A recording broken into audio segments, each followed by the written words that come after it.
Hey, so I made this comment on another video talking about switching chords, and just to sum up really quickly what that video talked about is the guy in the video was talking about every time we switch chords, there's a little bit of open playing between each chords, and that's okay. And so somebody replied to this comment and says, I don't know what this means by what I commented, so let me just take that a little bit further. So my students, I found when I first started teaching, the most biggest problem they had that they would always just start with a chord, and then it's so easy just to stop, put everything down, and put down the new chord. And that's the worst thing you could do. Nobody wants to hear. And it's just so easy to do that, and then it's very hard to break.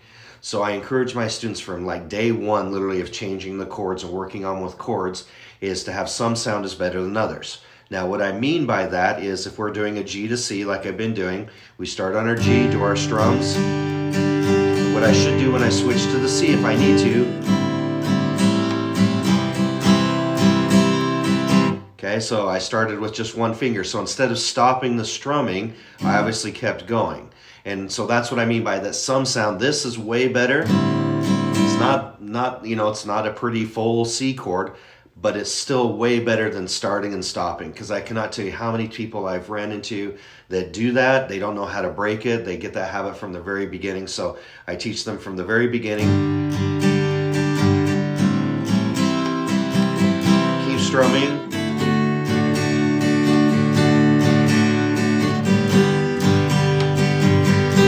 So yes, you're not getting the full sound of the G chord and C chords, but you're getting something that's way better than silence. The other thing too is this is also a very helpful tip or technique that just, I tell the kids all the time, no matter many times I've done a G to a C, there are still times when sometimes my finger gets one string off. Okay, so I teach them and talk to them, this is a good way to change those things on the fly. So again, not stopping. Oops. Again, that doesn't do any good. So if you happen to mess up, it teaches them also, I think, a good habit of fixing on the fly. So I hope that helps.